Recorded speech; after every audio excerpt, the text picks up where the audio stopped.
बल्तिस्तान को पाकिस्तान गवर्नमेंट मुल्क का 5वां आइनी सूबा बना रही है। गिलगित बल्तिस्तान तारीखी एतबार से, जुग्राफियाई एतबार से रियासत जम्मू कश्मीर का हिस्सा भी है, और यूनाइटेड नेशन के अंदर जो रियासत जम्मू कश्मीर का नक्शा मौजूद है वहाँ पर भी गिलगित बल्तिस्तान रियासत का पार्ट है। ऐसा अमल बिल्कुल वैसा ही अमल होगा जो मोदी गवर्नमेंट ने इन मकबूजा कश्मीर के अंदर किया है। हम ये गवर्नमेंट पाकिस्तान को बता देना चाहते हैं कि कश्मीरी ऐसे किसी भी अमल को नहीं मानेंगे, बल्कि इस वक्त चाहिए ये कि गवर्नमेंट पाकिस्तान इंटरनेशनली जो है वो रियासत जम्मू कश्मीर के लोगों को हक़ के खुद इरादियत दिलाने के लिए ख़ुद भी तैयार हो, और दूसरे ममालिक से भी जो है वो हिंदुस्तान के ऊपर प्रेशर डलवाए कि वो रियासत के लोगों को उनका हक़ के खुद इरादियत दें। को पाकिस्तान गवर्नमेंट सूबा बना रही है। इमरान खान से मैं रिक्वेस्ट करता हूं कि आप ऐसा काम ना करें जो तकसीम कश्मीर की तरफ जा रहा है, और जो इंडिया कर रहा है वहां तकसीम कश्मीर इंडिया उस पर कब्जा कर रहा है। तो पता ये चलता है कि गवर्नमेंट इंडिया और पाकिस्तान जो ये मिली हुई है गवर्नमेंट दोनों, उन्होंने कहा कि तुम वहां कब्जा कर लो और आजाद कश्मीर के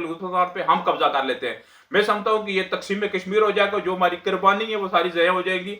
हमारी कुर्बानियों को ज़या ना करें, और हम कभी भी पाकिस्तान के खिलाफ या पाकिस्तान की अवाम जो कश्मीरियों के लिए इतनी सपोर्ट करती है और उसने जो कश्मीरियों के लिए शहादतें दी हैं उस शहादतों को ज़या मत करें, और कश्मीरियों के अंदर जो पाकिस्तान के लिए इज्जत और रिस्पेक्ट है उसको रहने दें।